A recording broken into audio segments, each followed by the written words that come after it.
Kenapa ada puasa? Puasa adalah mengembalikan fitrah orisinal manusia. Yes, mengembalikan fitrah orisinal apa? Manusia. Manusia dengan sistem organ saraf yang miliaran itu sebetulnya bisa pulih tenaganya hanya dengan seteguk air. Disampai nak poso mulai subuh ngantos maghrib. Niku ngombe banyu sak gelas, kalian gedang goreng setunggal. Itu pulihnya sama dengan sing mangan wareg nganti glegek. Paham ya? Asal tidak sama sekali. Pulihnya itu sama. Nak ngoten tiang sing mangan kurma sitok, kalian sing mangan sego sak piring, cara perang tetep 50-50. Nggih, tetep napa? 50-50. Sami kalian tiang poso sing buka mok kurma sitok, ambek sing mangan sak piring. Sampeyan saiki padha-padha kaki pedang kon perang. Niku tetep napa 50-50. Sing diharamno iku wisol kon poso terus. Mergo nak Rabu koblas dredeg-dredeg karek batok, paham ya niki. Jadi kadang-kadang nak sujud tuh ora kok mau muni subhana rabbiyal a'la ta napa sajadalaka wajhi wa sam'i wa basari wa mukhi wa asfi wa sya'ri wa mastaqallat bihi qadam. Jadi rambut wis disebut karena rambut kita ini juga hidup. Wong iso modot, paham kan? Iso kriting barang.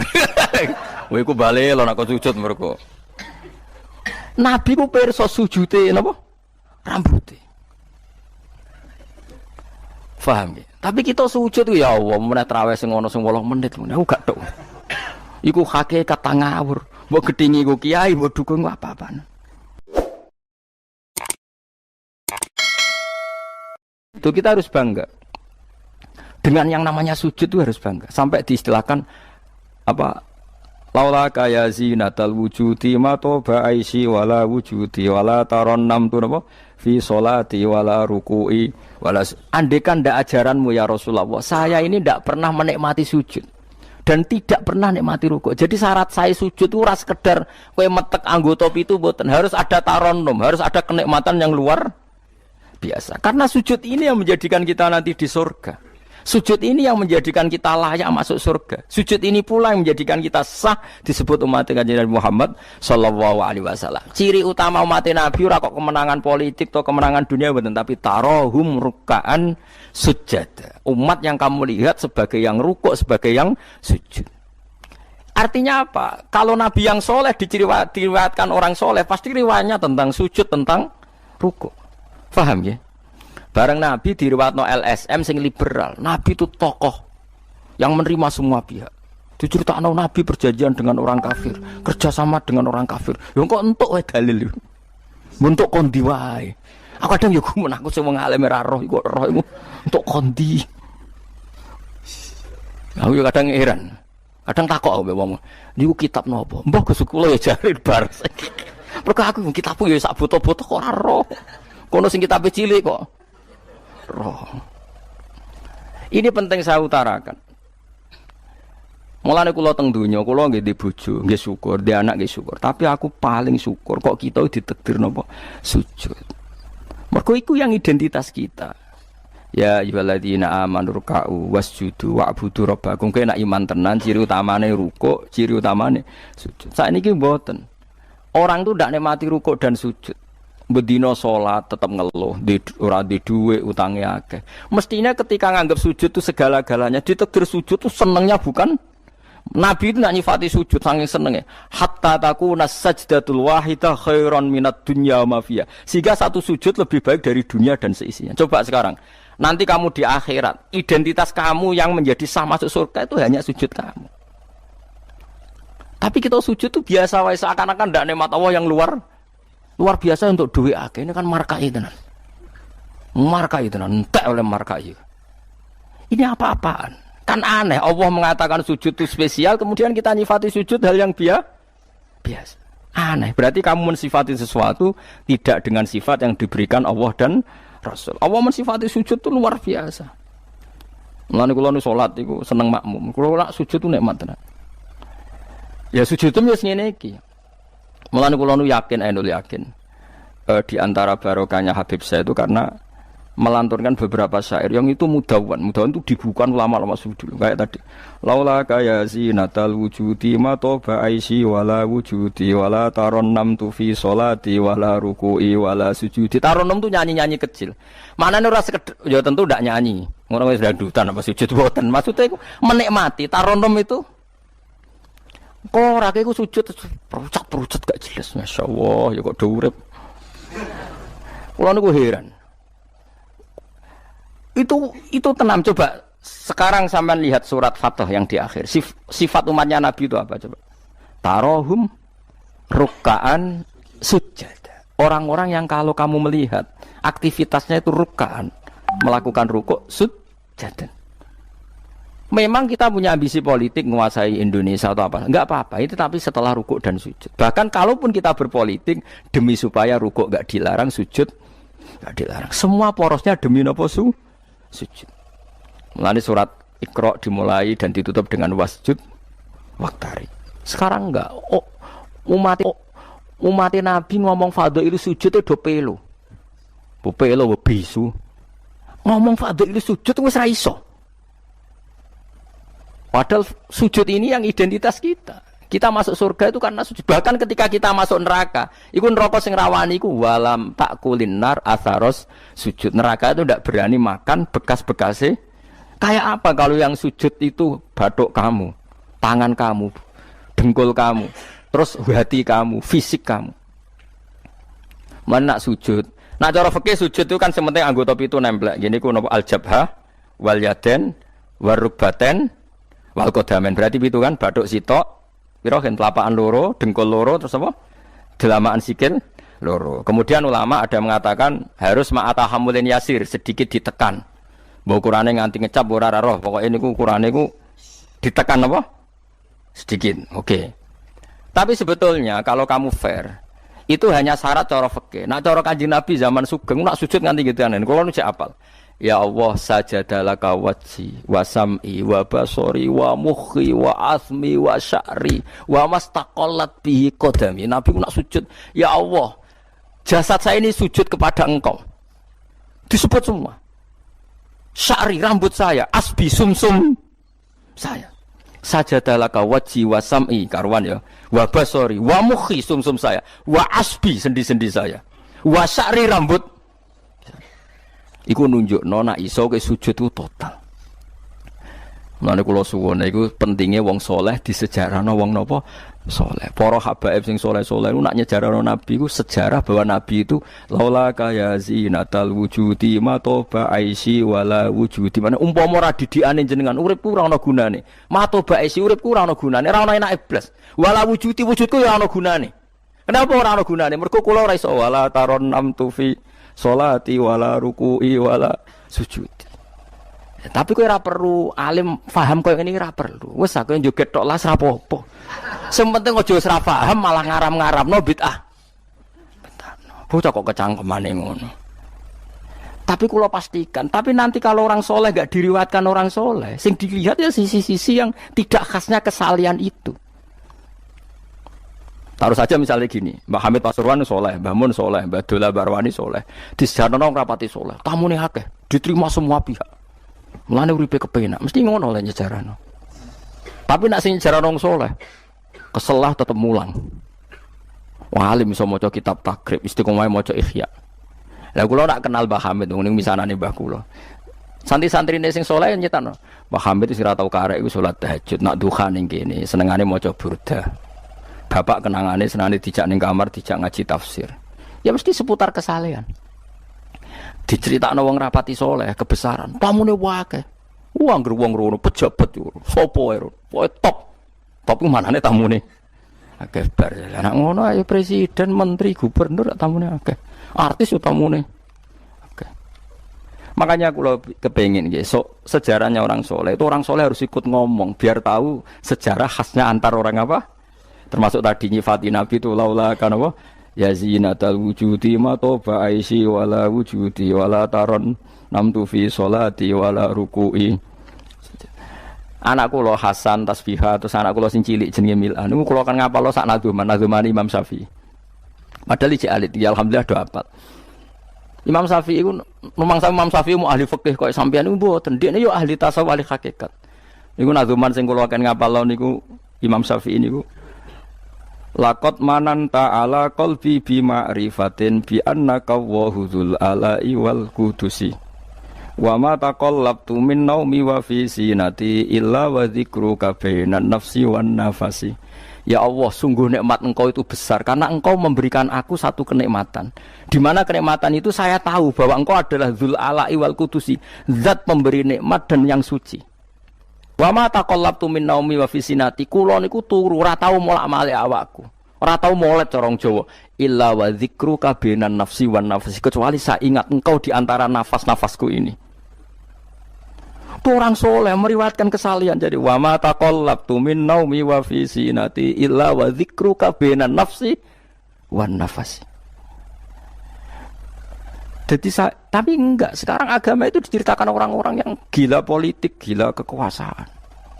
Kita harus kuat. Ya bagus, kita juga enggak ingin ngalami kayak Rohingya, paham ya? Makanya yang soleh-soleh pun jangan anti politik, goblok ya anti politik. Gobloknya tadi, kue misalnya ramelok politik, sing kuasa orang-orang non-muslim, tong fasik, terus sholat dilarang, pengajian dilarang, kacau. Lo tenan, kalau ketua partai-partai politik, cara kan YouTube, kalau bukan biaya no gunanya. Tapi nak kon iman ragilem, bodoh ini bolak-balik. Tapi kita harus hormat, biaya menjadikan Islam itu di Indonesia enggak dilarang-larang, enggak dikuyo-kuyo, karena penguasanya adalah orang apa? Islam. Tapi bojo imani teman-teman bodoh ini ya, bolak-balik bos watake, serah pokoknya bongso. Makanya ini penting sekali. Makanya saya kemarin itu senang banget sampai surat Sajdah. Ngaji kita adalah ditakdir sampai surat apa? Sajdah. Di mana surat ini mengatakan innama yu'minu bi ayatina alladziina idza dzukiru biha kharru sujada. Orang-orang mukmin sejati adalah orang ketika dibacakan ayat Allah itu langsung napa? Sujud. Tentu sujud ini bisa sujud fisik kayak kita pas sholat, termasuk bisa sujud pikiran, sujud hati, sujud macam-macam. Mulane Kanjeng Nabi kadang-kadang nak sujud ora kok muni subhana rabbiyal a'la ta napa sajadalaka wajhi wa sam'i wa basari wa mukhi wa asbi wa sya'ri wa mastaqallat bihi qadam. Jadi rambut wis disebut karena rambut kita ini juga hidup. Wong iso modot, paham kan? Iso kriting barang. Kowe ku bali lho nak sujud mergo. Nabi ku pirsa sujude napa? Rambuté.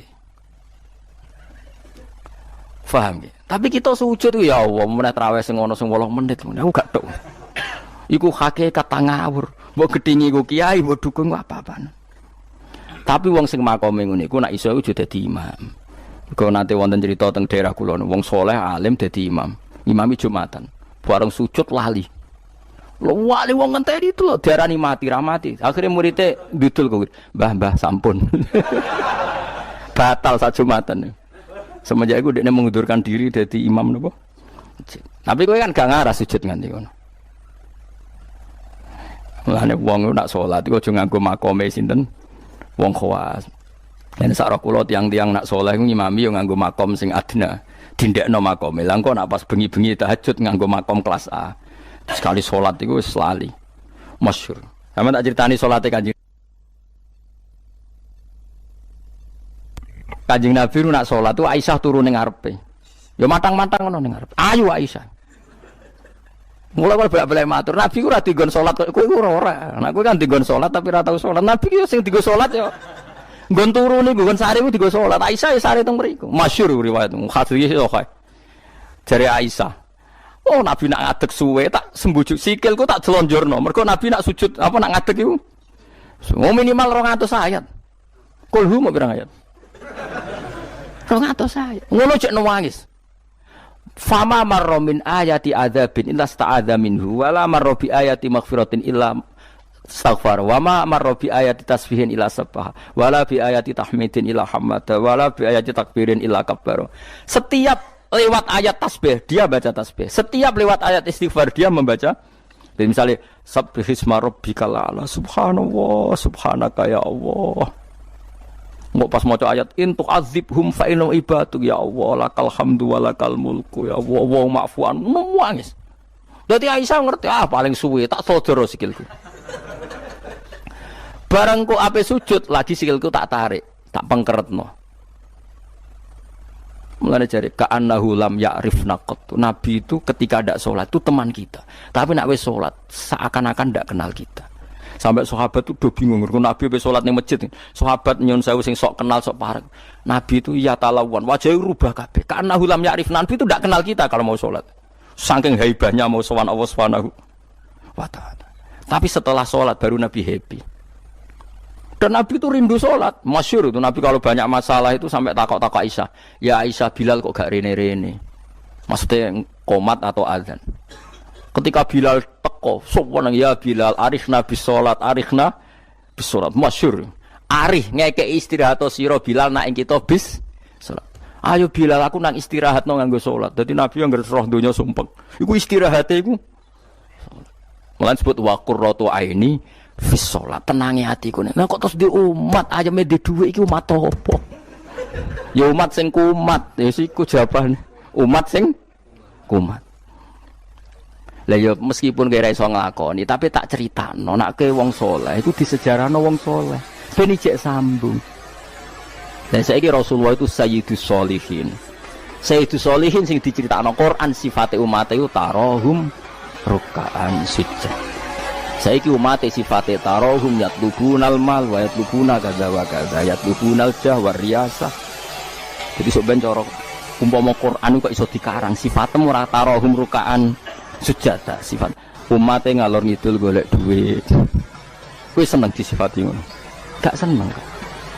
Dan kula suwun ngaji surat sajdah niki kula umpama pantes nuntut Pak Rumanto tak nyembelih sapi. Mergo syukuran surat napa sujud. Tapi kok kowe syukur perkara mangan sapi ku yo elek. Mulane ra usah. Wong ngaji kok syukur perkara nyembelih apa? Sapi. Mulane ra usah. Kulo nu khatam hikam pe disyukuri. Nganti saiki ora disyukuri. Tangan-tangan yo bener ra disyukuri. Ben syukure mergo khatam hitam ora perkara nyembelih sapi. Tapi insyaallah kuat asline kuat. Bangune ra kuat sak menaki urunan 5.000 cukup. Golekno sapi kuru ampun. Terus sapi sing wis kesemper. Tapi kula suwun ya mulane kula suwun aja geman mengabaikan sejarah versi wong soleh. Termasuk versi ya tiang-tiang soleh. Cek saking kalangan habaib, cek sing kalangan ulama. Pokoknya tiang-tiang napa soleh itu khas. Cara seneng Nabi itu khas. Kowe iso nyifati Nabi kayak tadi. Laula kaya zinatal wujudi ma to ba'isi wala wujudi wala taron namtu fi sholati. Jajal Kanjeng Nabi versi wong-wong politikus malah diseru. Nabi itu pemersatu pan Arabik. Dulu Arab itu gini-gini, setelah Nabi, iku yo iya ya sifatnya Nabi, tapi gue apa, bu omah ngomong no, gue sujud era iso kok ngomong dok dinti. Pertama Iqra turun ya wasjud. Iku variasi-variasi setelah ada kekuatan politik, ono variasi-variasi sifat-sifat Nabi yang datang kemudian. Tapi sifat permanennya ya wasjud waktari. Faham tuh maksudnya? Faham tenan toh? Faham ya alhamdulillah. Soalnya nak sing ora paham ya bebo paham. Ben nyenengno guru. Nyenengno guru ku ibadah. Pokoke eling-eling surat Fatah ya sing akhir napa? Tarahum ruk'an sujud. Walahum lan ora ana te wong akeh yung dzuruna dikek tempo sapa wong akeh. Yumhaluna tegese dikek tempo sapa wong akeh li taubatin krana tobat au ma'diratin utawa ngekeki alasan. Fa'arid mongko mengo sira anhum sanging kufar wan tadzir lan ngenteni sira. Misale inzalal adzab ing turune siksa bimiklan kufar. Innahum satana wong kafir ya muntadziruna ngenteni sapa wong kafir.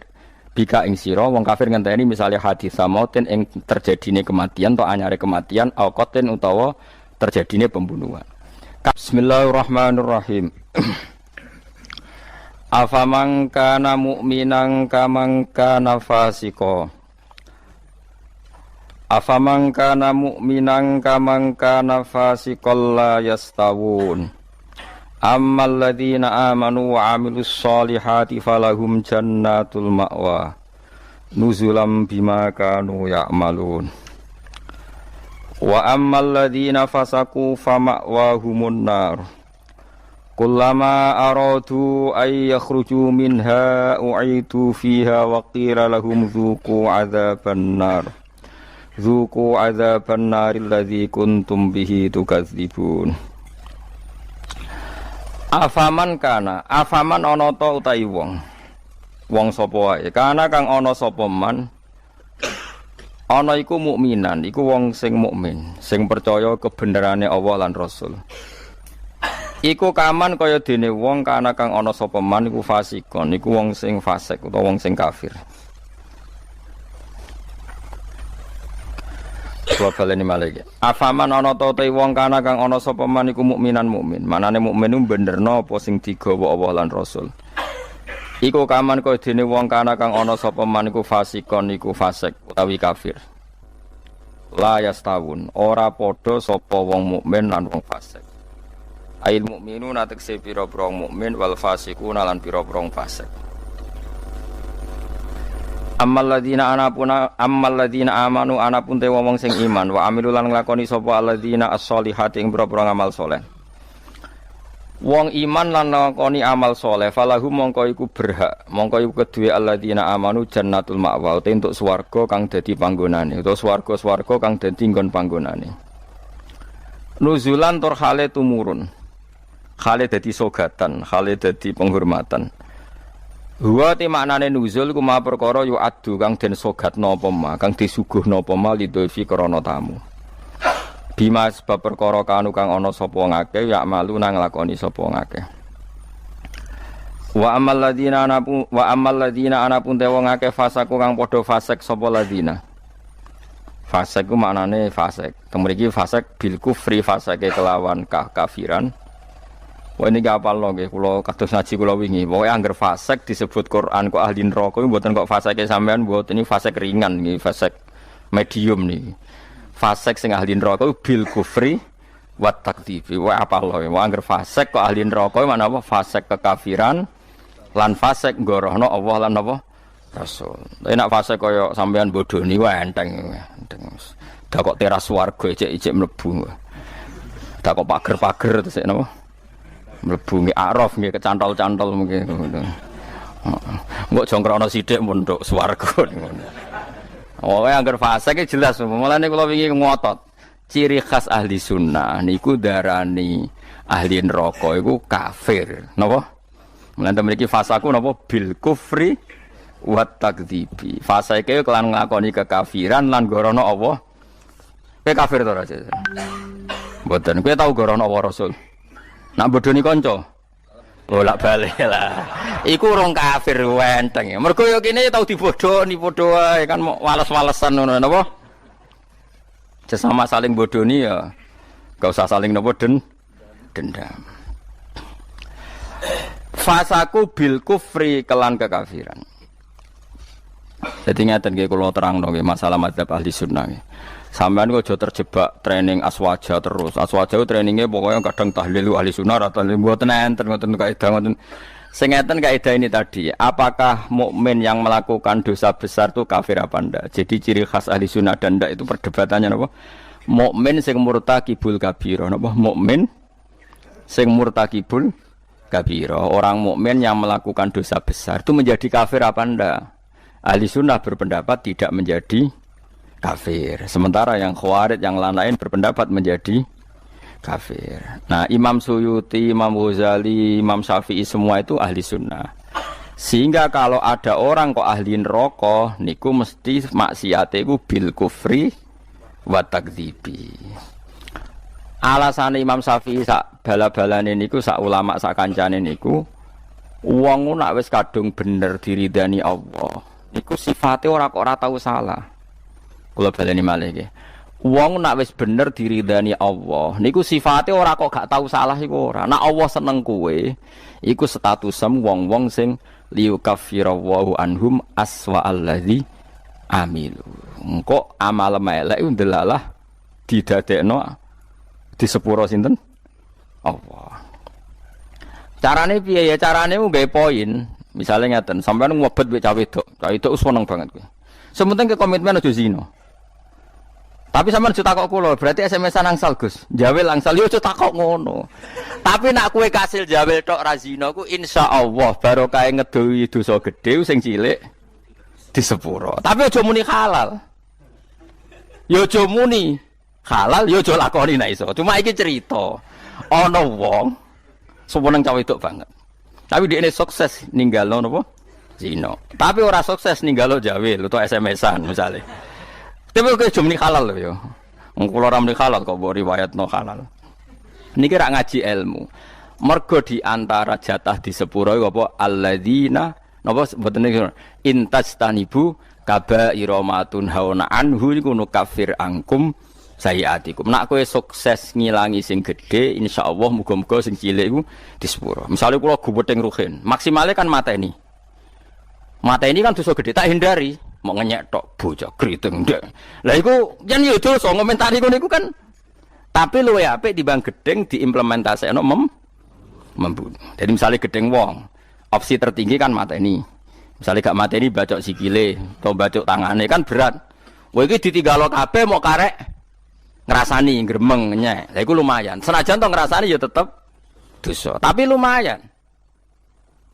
Mulane kiai-kiai rata-rata yang ngrasani mergo mangkel lu nek ora diomongno dadi udun. Nah, akhirnya ngrasani.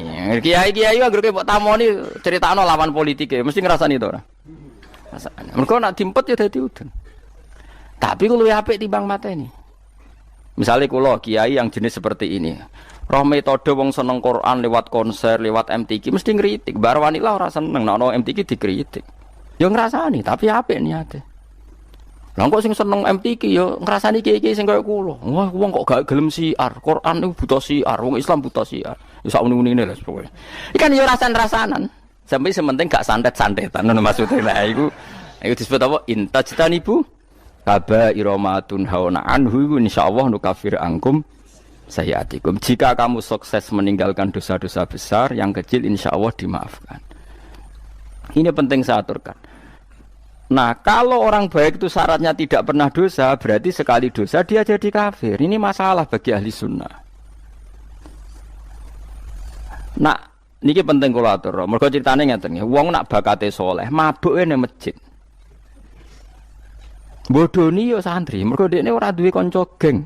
Akhirnya korbane yo santri. Mereka dekne bodoni wong liya, wong abangan, preman ora kenal. Sing dikenali santri. Akhirnya korban bodoni yo. Ya kula kiai bodoni wong ya bolak-balik. Tapi kula ora tau sambat, pancen jatahe mun kadang-kadang kebodhon ya jatah. Sampeyan kula critani, zaman Nabi ku ana wong jenenge Abdullah. Niki hadis sahih teng Bukhari wonten, teng pundi-pundi wonten. Wa kana yulaqabu khimaron. Dik niku sampe nak ngundang kanca-kancane niku khimar. Wa kana yudhiku Rasulullah katsiron. Dik niku senengane guyokno Kanjeng Nabi. Kanjeng Nabi orang yang sering serius iku mergo mimpin perang macam-macam nak roh dolah iki guyu. Kancane ra ngundang dolah tapi napa? Iku nak mabuk ini masjid Kanjeng Nabi. Mboten trimo masjid mriki mboten. Masjid Kanjeng Nabi. Ngefly. Anggere takok, kowe wong fasik kok ora ning terminal kandalan ning masjid. Aku nak ora Nabi ku ngeluh. Tapi ojo minum gak ngregani Nabi. Aku ora minum yo ngeluh. Angel gak? Akhirnya singkat cerita, Nabi itu profesional, masih santri ini nak salah ditakzir. Takzirane Syaribul Khamri ku gak ada batasnya. Enggak ada ukurannya, memang di Quran enggak ada. Sehingga kadang Nabi yo jilid 20 kali, kadang 80 kali. Bil jaridi wan ni'al. Ini sing khusyuk-khusyuk ngrungokno hadis iki. Jarid niku napa? Apa kan pelepah napa? Kurma wan ni'al ku sandal. Dadi ana sahabat sing saleh-saleh iku ditabuki mbek sandal, kadang ambek. Tapi bariku yo ngono meneh. Nganti sing jilid ku bosen. Jadi cara ning Aceh polisi syariate nganti napa? Bosen. Singkat cerita ada sahabat yang ngomentari begini. Ya khimar, ya mal'un. Pokoknya di kue ku khimar, kue ku mal'un. Saya masih ingat betul tagnya itu. Kami ini mal'un, orang yang dilaknati Allah. Nabi duka. La tal'anuhu fa innahu yuhibbu waha wa rasul. Lagu dalil ahli sunnah. Kamu jangan melaknati dia. Fa innahu yuhibbu waha.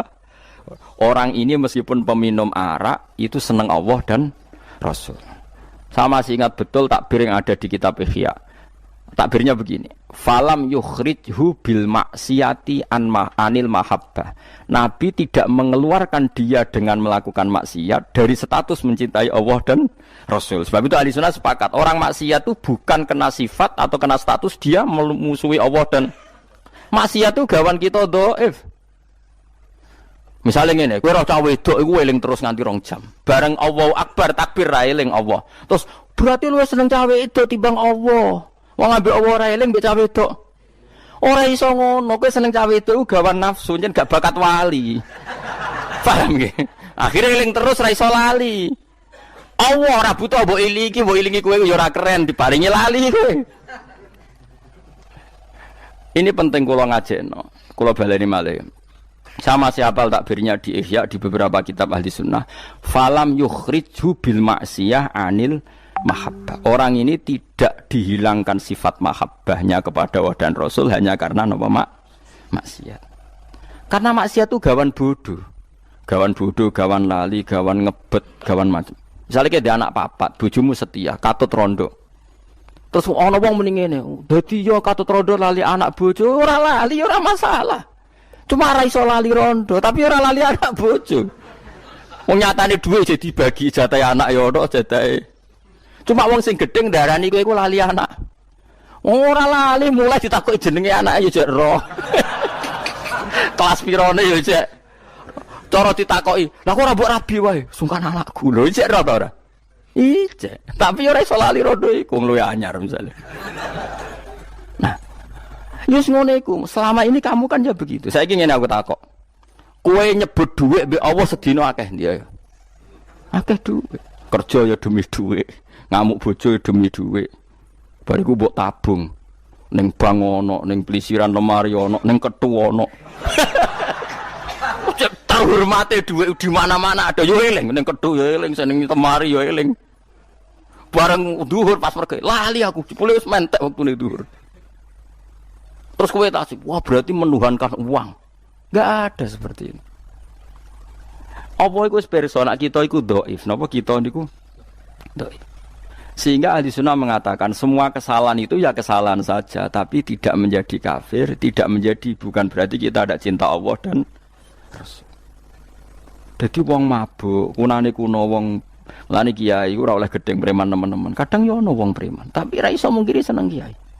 Lan cara kula ora masalah ono wong ra salat nekani konser selawatan, cara kula ora masalah. Ndekne nyatane seneng pas selawatan seneng. Nak menawa awal untuk hidayat. Nak ki fikih komentar, apa gunane nekani selawatan tapi ra salat. Lah nek dene ra tau nekani selawatan, ra salat terus jalur hidayate kon diye nak menawa ana siji loro selawat sing ditampa dadekno sebab napa? Hidayat. Seneng kok komentar. Ora melok dadi pangeran kok geger.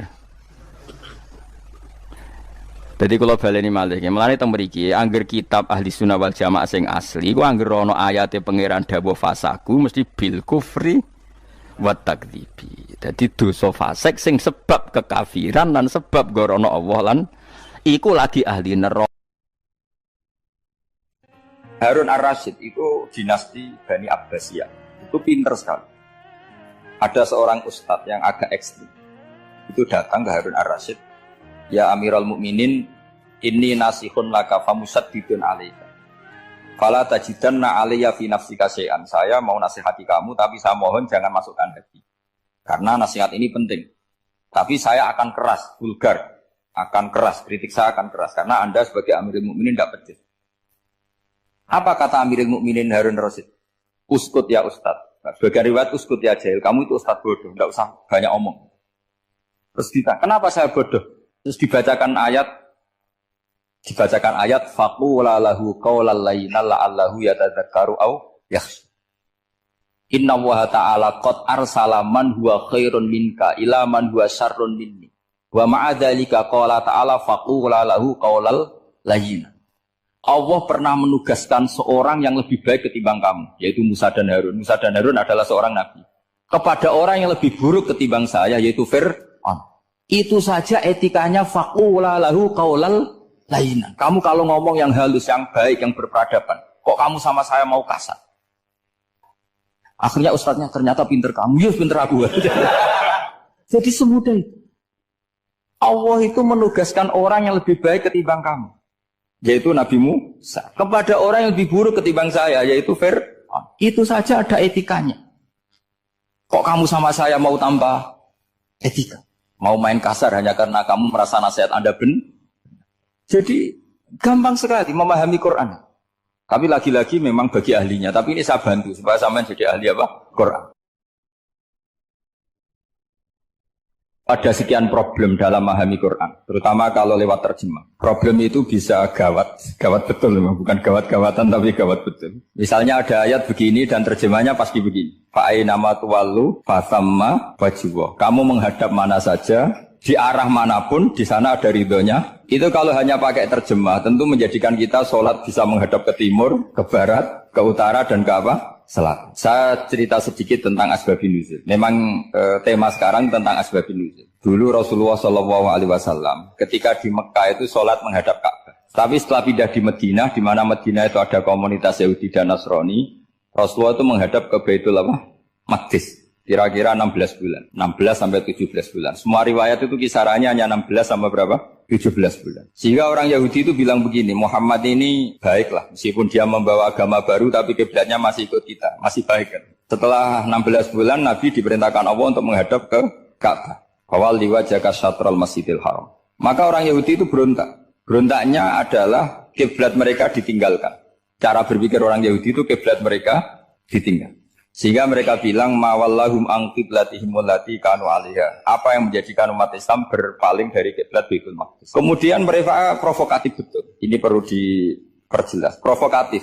Bilang begini, "Inna Muhammadan tahayyara fi din." Muhammad ini bingung dalam beragama. Sehingga habis ngomong A ngomong B, habis kiblat Ka'bah, kiblat Baitul Maqdis. Sehingga dalam banyak tarikh disebutkan peristiwa kiblat itu terbanyak melahirkan orang murtad, orang yang keluar dari Islam gara-gara provokasi orang Yahudi. Muhammad tahayyara fi din. Muhammad tuh bingung dalam menentukan pilihan apa? Beragama. Kemudian walhasil singkat cerita akhirnya Nabi itu madhep Ka'bah. Apa yang terjadi mukjizat itu adalah bahwa agama ini agama yang mewakili semua agama sebelumnya yang masih orisinil. Yaitu Nabi akhirnya berargumentasi Ka'bah adalah kiblat yang asli, yang lebih tua. Terus mereka tanya, buktinya apa? Dijawab oleh Quran, fihi ayatum bayyinatum maqamu apa? Ibrahim. Ka'bah bukti tertua adalah di situ ada makam Ibrahim. Makam itu jejak kaki. Ya kalau bahasa Indonesia makam itu kuburan. Kalau dalam bahasa Arab makam itu jejak apa? Jejak kaki. Sehingga diketahui oleh sejarah dibuktikan di situ ada jejak kaki siapa? Nabi Ibrahim. Sementara nisbatnya Baitul Maqdis itu adalah kepada Nabi Musa dan Nabi Harun. Yang ini adalah turunan dari Nabi siapa? Ibrahim. Hikmahnya apa? Begini, sebagai bukti bahwa Baitul Maqdis pernah menjadi poros Islam atau poros Tauhid, maka Nabi Muhammad pernah disuruh menghadap ke Baitul Maqdis. Buat inget-ingetan kalau ini pernah menjadi poros apa? Tauhid. Tapi tetap tua-tuaan masih tua apa? Nah, kenapa tua Ka'bah tadi? Karena Ibrahim adalah Abul Anbiya, bapak dari para. Dan di situ ada jejak kakinya. Fihi ayatum bayyinatum maqam. Bukti itu belum cukup. Dibuktikan lagi bahwa Ismail kecil itu hidupnya di Ka'bah. Kita tahu sa'i bainas Safa wal Marwah adalah karena Siti Hajar sedang mencari apa? Jadi ada bukti sekian, bukti empirik bahwa Ibrahim itu kiblatnya itu Ka'bah, bukan Baitul. Sehingga ada kata-kata fihi ayatum bayyinatum maqamu. Nah, tanpa ngerti asbabun nuzul, kamu akan mengartikan fa'i nama tuwal fasamma wajwa itu salah. Karena di situ kamu menghadap mana saja, maka di situ ada ridhonya Allah. Maka para ulama memberi catatan, maksudnya begini, kamu menghadap kemana saja, asal itu yang diperintahkan Allah, maka di situ ada ridhonya Allah. Harus seperti itu maknanya, disesuaikan dengan konteks asbabun nuzul. Tanpa seperti itu tidak bisa. Dan masih banyak lagi kepentingan tentang asbabun nuzul. Jadi problem sekarang adalah banyak mufassir yang hanya mengartikan dari terjemah. Itu bahaya sekali. Jika ada orang yang menikah secara mut'ah, itu kan mirip kayak transaksi zina. Mereka berdalil famastamta'tum bihi minhunna fa'atuhunna ujurahun. Perempuan yang sudah kamu nikmati, yang penting kamu bayar. Terjemahnya seperti itu. Karena ujur itu jamaknya ujroh. Itu fatal sekali. Padahal ayat itu begini, settingannya begini, setting siakul kalamnya atau asbabun nuzulnya begini. Ini sekaligus, memang saya sengaja ngaji dengan tema yang berat, bentuk penghormatan pada yang ngaji. Kalau temanya ringan kan kayak TPQ. Begini asbabun nuzulnya begini. Wal muhsanatu minan nisa yang awal juz 5 itu, ya kita santai aja, yang awal juz 5 itu sebetulnya maktuf, diatafkan pada ayat hurrimat alaikum ummahatukum wa banatukum wa akhwatukum wa ammatukum wa kholatukum wa banatul akhi wa banatul ukhti. Jadi perempuan yang haram dinikah itu ada 7. Yang faktor nasab, yaitu siapa? Ibu, putri, saudara putri, bulik dari bapak, amah itu bulik dari bapak, kholah itu bulik dari ibu, keponakan dari saudara lelaki, keponakan dari saudara perempuan. Ini disebut haram karena nasab gen. Kalau orang Jawa bilang hanya 4 karena ngitungnya bulik baik dari bapak maupun ibu. Kalau orang Jawa bilang kan bulik terus keponakan dihitung 1. Padahal ada keponakan dari saudara lelaki, ada keponakan dari saudara apa? Perempuan. Wa banatul akhi wa banatul ukhti. Terus kedua haram karena rodok. Kita tahu dalam hukum Islam rondo adalah sama dengan nasab. Jadi ibu yang pernah menyusui kamu berarti jadi ibu kamu. Dan saudara sepenyusuan berarti menjadi saudara kamu. Ini disebut wa ummahatukumul lati arda'nakum wa akhwatukum minar rondo. Terus ketiga haram karena musoharoh, karena besanan. Jadi pagi ini misalnya saya nikah dengan Sri, bilang qabil tu nikah wa taswijaha bil maril madkur. Setelah nikah dengan Sri ini otomatis ibunya dia menjadi mertua. Otomatis haram saya apa?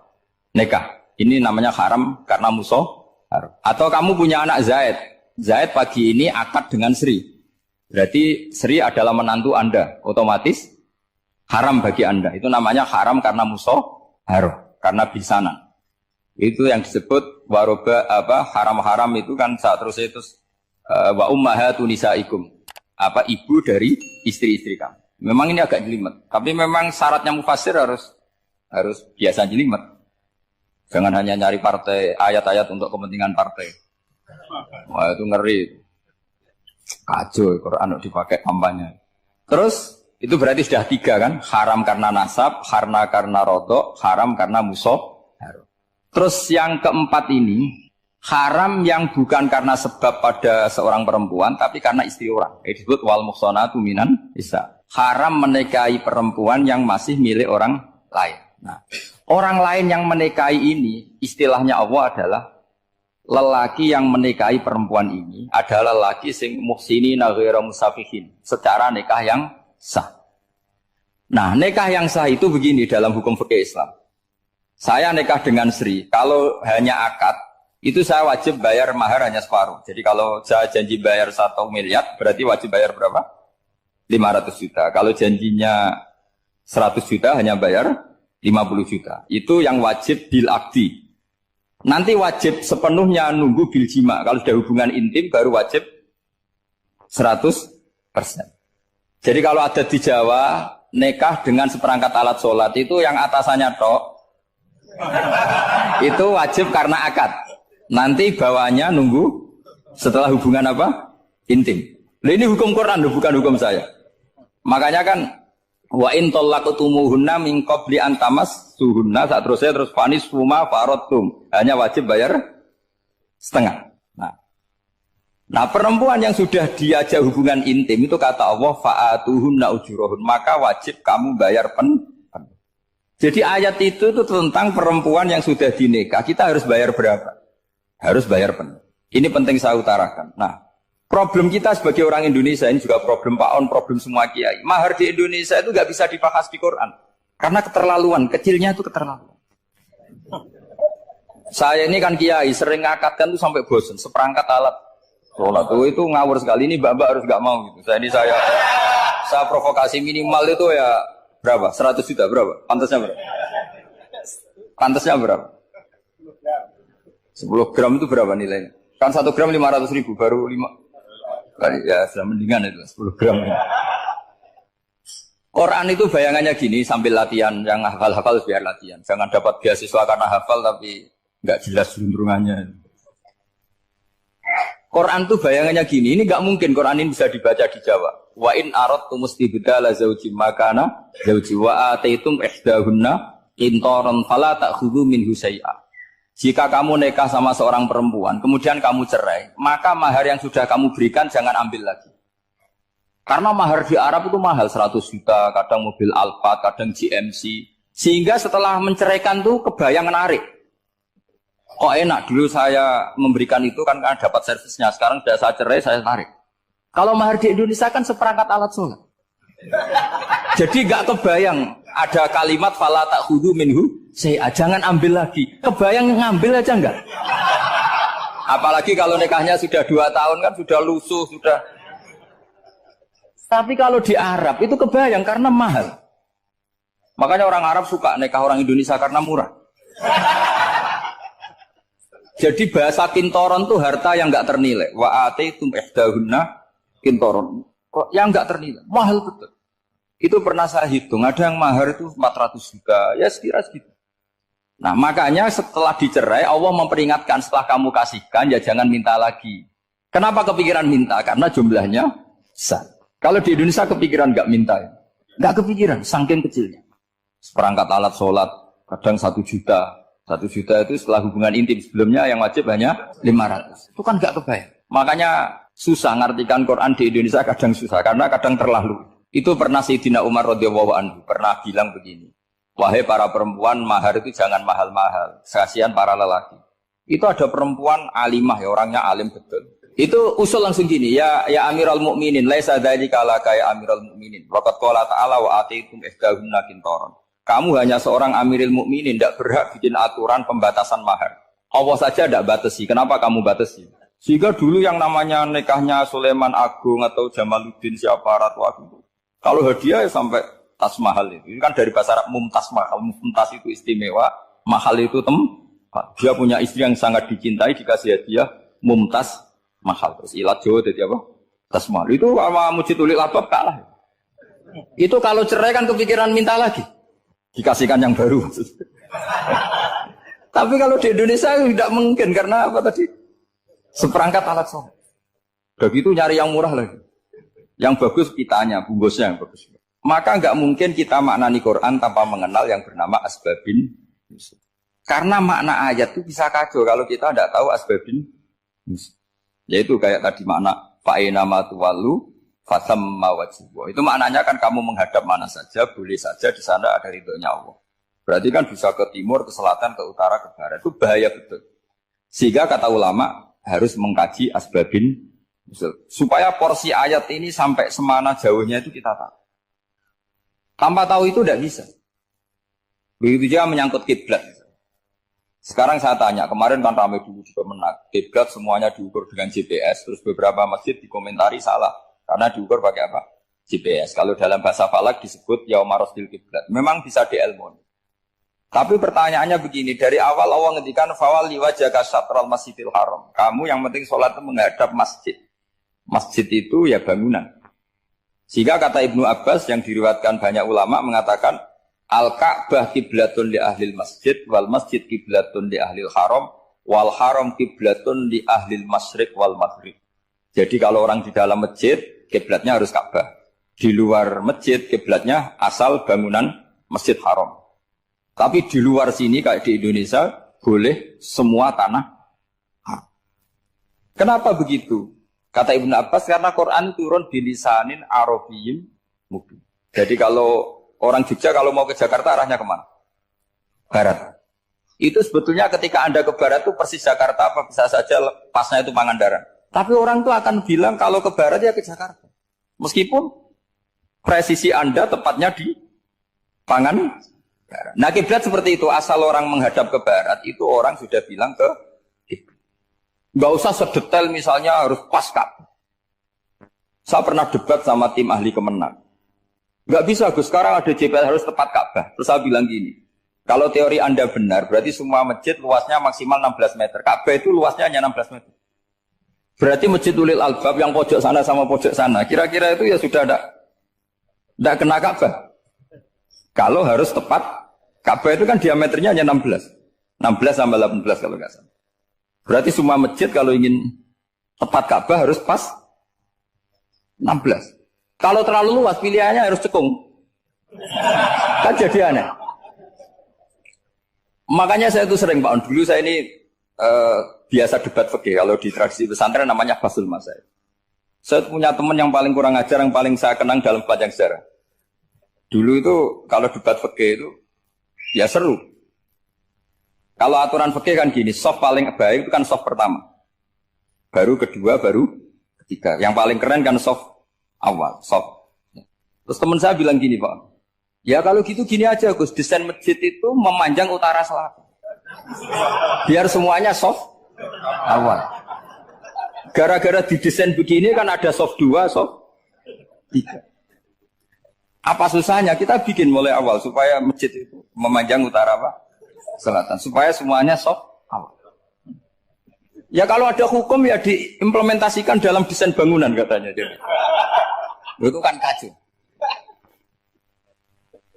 Terus akhirnya saya jawab, lalu setelah begitu yang paling afdol siapa? Yang dekat imam. Ya sudah, bikin cekung saja kalau gitu. Artinya gini ya, beragama itu yang sehat. Jadi beragama itu berdasar riwayat. Berdasar riwayat, pernah ada ulama yang ngitung. Madinah menghadap Ka'bah itu ya tidak pas. Pernah dihitung pakai GPS. Kiblat Madinah ke Ka'bah itu ya tidak pas. Tidak seperti yang pernah dianjurkan Kemenak. Karena apa? Agama ini ngikuti bilisanin Arabiyyin mungkin. Seperti jenengan gini. Semua ini istilahnya apa? Menghadap Gus Bah. Padahal ada yang agak sana, agak sana. Semuanya ngaji sama siapa Gus? Ya sudah. Istilahnya bertatap muka. Memangnya kita benturan. Ini bahasa. Jadi seperti ini semua namanya apa? Berhadap. Padahal ada yang agak samping, agak samping. Ka'bah juga gitu. Sebenarnya tidak se-ekstrim yang dibayangkan orang-orang. Cuma kalau bisa tepat, ya kita harus tepat. Tapi tetap saja tidak perlu 16 apa? Meter. Nah, fa'aina ma tuwallu fatamma wajhuhu itu artinya menghadap. Menghadap itu menghadap arah. Makanya Allah tidak dawuh fawal liwajhaka nahwal Ka'bah, tapi fawal liwajhaka syatrul Masjidil Haram. Jadi ini penting saya utarakan supaya kita familiar dengan istilah-istilah Quran. Istilah Quran itu gampang sebenarnya. Kalau kita kaji itu kan. Problem kita tidak pernah mengkaji. Jadi semuanya asing. Kalau kita mengkaji itu gampang sekali. Saya punya sekian cerita betapa pentingnya mengkaji Quran. Harun ar-Rasyid itu dinasti Bani Abbasiyah. Itu pinter sekali. Ada seorang ustadz yang agak ekstrim. Itu datang ke Harun ar-Rasyid. Ya Amirul Mukminin, inni nasihun laka famusaddidun alaika. Fala tajidanna alayya fi nafsika syai'an. Saya mau nasihati kamu, tapi saya mohon jangan masukkan hati. Karena nasihat ini penting.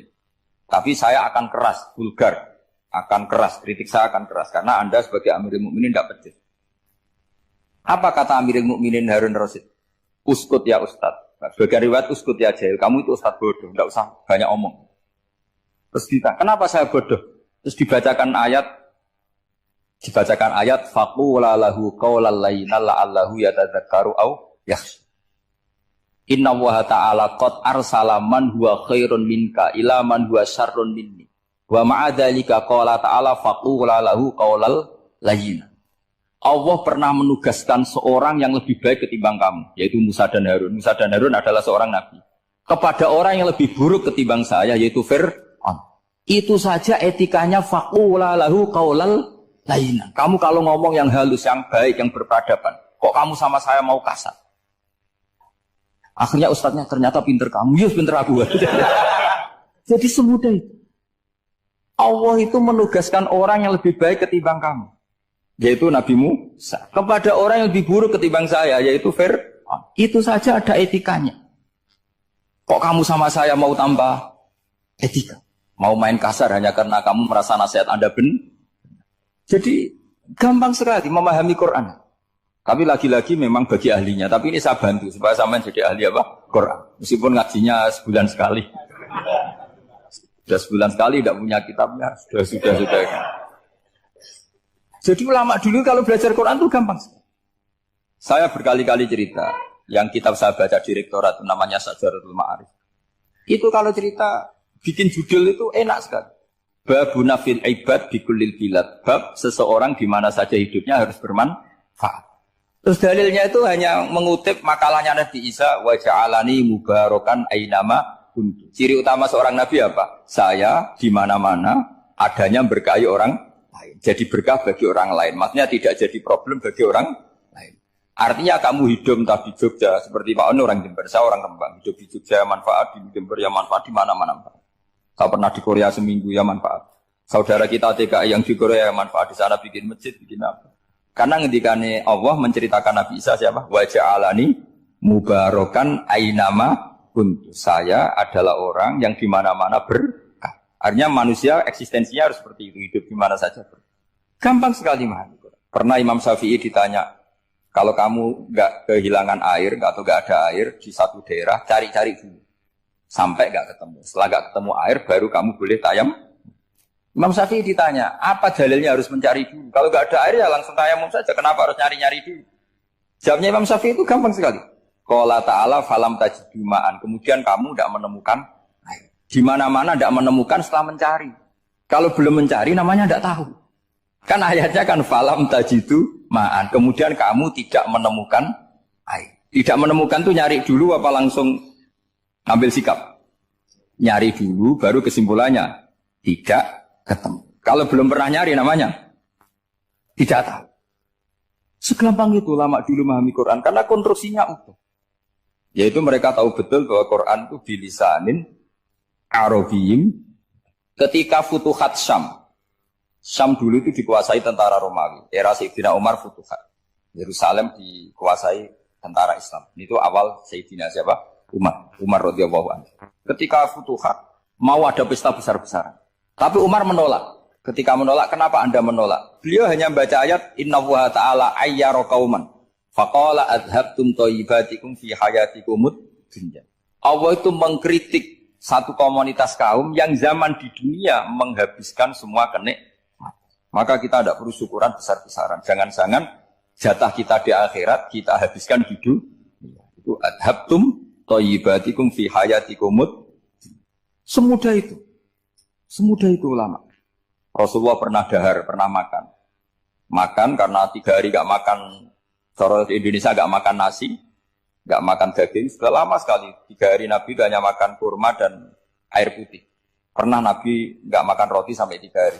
Kalau Indonesia mungkin gak makan nasi. Di hari ketiga, ada sahabat yang berbaik hati, Nabi disembelihkan kambing, dipotongkan kambing, Nabi disuruh dahar. Itu baru dahar setengah piring, Nabi berhenti. Ketika ditanya, setengah piring itu kan sudah kuat untuk sholat, untuk apa sudah kuat. Ditanya, ya Rasulullah kenapa berhenti? Bukankah engkau tidak makan ini 3 hari? Nabi menjawab, walatus alunna yauma idzin anin naim. Semua nikmat yang saya rasakan nanti ada pertanggungjawabannya. Makanya saya tidak ingin banyak-banyak. Wah itu kalau diterapkan di sini enggak populer. Makanya saya tahu gayanya ngaji Quran itu enggak siap dengan konsep-konsep Quran ini. Jadi segampang itu orang dulu. Nah karena apa ya itu tadi? Mereka tahu asbabun nuzul. Quran itu diturunkan dalam konteks apa? Lafat ini arahnya kayak apa? Mutlak muqayyadnya kayak apa? Muhkam mutasabihnya kayak apa? Nasah mansuhnya kayak apa? Nah sedikit saya cerita ini mungkin contoh terakhir. Supaya agak lama-lama, nanti bingung kalau lama. Yang bingung ya saya. Bingung cara memahamkan. Jadi kalau guru itu kan bingung cara memahamkan. Kalau murid bingung cara memahami. Nggak tahu tingkat kebingungannya sama. Kalau guru itu bingung cara memahamkan. Kalau murid bingung cara. Jadi ini pertemuan 2 kelompok bingung. Yang satu bingung cara memahamkan. Yang satu bingung cara. Kalau orang ekstremis bingung cara merusak suasana. Itu nggak benar itu. Ada loh. Rasulullah itu nabi. Itu paling pusing yang ngadepi orang-orang yang ekstrim. Karena apa? Cara berpikir itu lompatannya itu nggak tertib. Jadi Nabi itu cara berpikir itu kecerdasan nubuah. Sementara orang ekstrim cara berpikir itu kecerdasan nafsu. Bukan kecerdasan manusia. Kalau manusia masih baik nafsu. Misalnya begini, kalau dalam tradisi nubuah itu. Saya dengan Pak Anu berteman lama. Mulai tahun 2000 berapa. Itu kalau Pak Anu bertamu ke saya, harusnya tidak usah tak kasih makan. Karena sudah dekat. Tapi kalau kenalan baru itu dikasih makan, disangoni. Jadi Nabi itu perilakunya agak unik. Akhirnya ada orang yang cara berpikir itu dangkal. Ya Rasulullah ini tidak fair. Yang iman lama tidak diservis, yang iman baru diservis. Cara berpikir Nabi begini, seorang Ansor itu kan sering memberi Nabi. Perjuangannya Nabi ditopang orang apa? Ansor. Donatur lah, kira-kira orang Ansor itu donatur. Donatur itu keren. Karena donatur itu artinya al-yadul ulya khairum minal yadis. Sehingga ketika Nabi sudah menguasai negara, menguasai Mekah, Madinah, sudah futuhan. Itu orang Ansor tetap tidak diservis. Yang diservis Nabi itu orang-orang baru masuk Islam, disebut wal mu'allafati qulubuhum atau Islam mu'allaf. Ada 1-2 orang yang protes, tentu yang enggak pinter. Tukang protes pasti tidak pinter.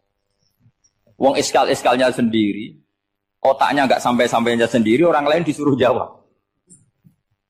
Makanya di sini tidak ada tanya jawab, nanti iskal-iskal kamu sendiri, bingung-bingung kamu sendiri, saya disuruh jawab. Berarti Gus Pak enggak mau ditanya, ya memang enggak mau karena tadi jawab sendiri aja, nanti pinter sendiri, kapan-kapan pinter sendiri. Akhirnya tanya begini, cara tanya gini. Ya Rasulullah, ini enggak fair. Orang sudah Islam lama setelah negara terbuka milik Anda, setelah kita menang, setelah kita menguasai negara, enggak kamu servis. Sementara yang baru Islam kamu. Nabi itu bertanya senyum-senyum, rileks saja. Lama-lama tambah ekstrim pertanyaan. Kata Umar, ya Rasulullah saya beri izin untuk membunuh orang ini. Umar itu pikirannya karena mangkel Nabi. Nabi jangan. Kalau kamu bunuh, nanti apa kata orang banyak? Inna Muhammad dan yaktulu ashabah. Dikira Muhammad membunuh sahabatnya sendiri. Nabi masih mendengar, komplainnya masih mendengar. Lama-lama Nabi memberi penjelasan. Kamu ini orang Ansor. Kamu biasa memberi saya, memberi dana perjuangan. Memberi itu hebat. Saya tidak ingin menurunkan grade Anda. Grade sebagai pemberi, berarti kelasnya elit. Sekarang menjadi penerima. Itu tidak bagus. Itu betapa Rasul ini namanya kecerdasan nubuah. Kalau orang biasa memberi, biar memberi saja. Supaya dia tetap heroik, tetap patriotik, tetap keren. Karena mentalnya pemberi. Jangan sampai dari mental memberi, kemudian mentalnya peminta. Jadi kalau Pak On jadi tim suksesnya Pak Jokowi itu ya tidak minta-minta. Kalau dulu kampanye ya kampanye saja. Biar memberi terus nggak pernah minta. Meskipun akhirnya ya gelong. Tapi Nabi dulu tidak gitu. Jadi orang Ansor itu nggak pernah diservis. Padahal jasanya kayak gitu. Supaya kelasnya tetap kelas elit, yaitu pemberi, penanggung jawab. Nabi nggak ingin orang Ansor turun grade menjadi penerima. Orang-orang yang cerdas nubuah menerima konsep Nabi seperti itu. Lo tanya sama Pak On, saya dari terjemahan UI itu puluhan tahun sama Pak Zul. Itu beliau ke kontrakan saya ke rumah beliau. Tidak pernah berharap apa. Saya sangat tertutup. Bukan apa-apa ya, kalau ingin memberi saja. Kontribusi saya pada Al-Quran. Saya tidak kepikiran mendapat. Supaya heroik. Tapi orang-orang yang cerdas amatir tadi, ini nggak fair. Wong yang memberi lama kok dapat servis sedih. Nah, sekarang itu problem zaman akhir sudah mulai seperti itu. Nah, orang ini namanya Dzul Khuwaisirah. Ini yang nanti punya anak turun Khawarij. Khawarij itu orang yang ibadahnya hebat, tapi cara berpikir dengan buah salah. Orang lagi Khawarij itu orang yang ibadahnya hebat, tapi cara berpikir nubuah salah. Nubuah itu unik. Nubuah itu cara berpikir tadi. Apa ya? Melihat sesuatu yang benar, biar benar terus. Yaitu tadi. Mental memberi itu ya biar memberi terus, tidak usah di-share. Maka ketika Abu Bakar jadi Khalifatul Rasulillah, itu ada sistem kepegawaian. Itu gajinya Umar yang sudah Islam lama, gajinya Abu Bakar yang sudah Islam lama. Itu sama Abu Sufyan sama, padahal Islamnya Abu Sufyan baru setelah Fatih Mekah, kira-kira baru setahun. Terus diprotes sama orang-orang, ini Islam lama kok gajinya sama Islam yang baru setahun kok sama. Kata Abu Bakar, fadailuhum indallah, mereka punya kelebihan Islam lama itu indallah, nanti balasannya biar surga. Kalau di dunia sesuai profesinya. Artinya profesi kalau penjaga kantor ya berapa, kalau dosen berapa, pokoknya ya sudah. Dan itu diterima oleh sahabat, semuanya nerima konsep itu. Era Umar agak dibalik. Abu Sufyan kira-kira gajinya 1 juta, yang lainnya yang menangi Nabi mulai awal gajinya 10 juta. Ditanya, ya Umar, kenapa ini jadi rubah seperti kebijakan Abu Bakar, tidak seperti Abu Bakar? Jawabnya Umar lucu. Fawwah la usawwi baina man qatala Rasulullah wa baina man qatala ma'a Rasulillah. Demi Allah saya tidak akan pernah menyamakan orang yang dulu merangi Rasulullah yaitu Abu Sufyan dengan orang sing selawase dari Rasulullah yaitu Sayyidina Ali dan sebagainya. Ini penting. Artinya ketika gajinya orang saya seperti Ali radhiyallahu anhu itu tinggi itu bukan karena lamanya Islam, tapi karena lamanya iman.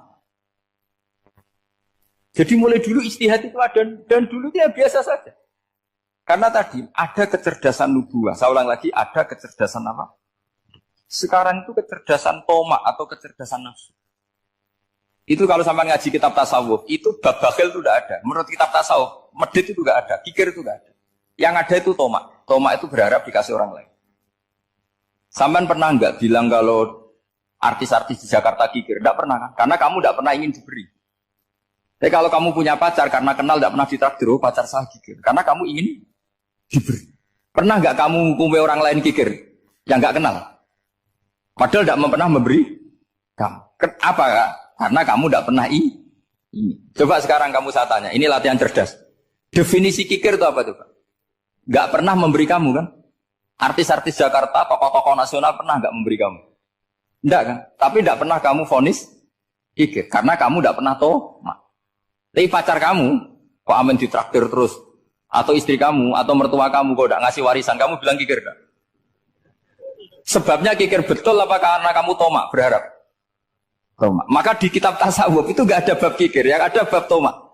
Karena asal usul menvonis orang kikir itu karena tamak. Maka jangan banyak kenal orang, nanti banyak hukum kamu. Sombong juga gitu. Di tasawuf itu nggak ada bab sombong. Karena orang hukumi orang lain sombong itu karena kamu ingin dihormati. Ada orang nggak kenal, terus lewat saja nggak tanya kamu. Kamu bilang sombong enggak kan? Tapi kalau kenal, oh sombong betul, kenal nggak tanya kan itu.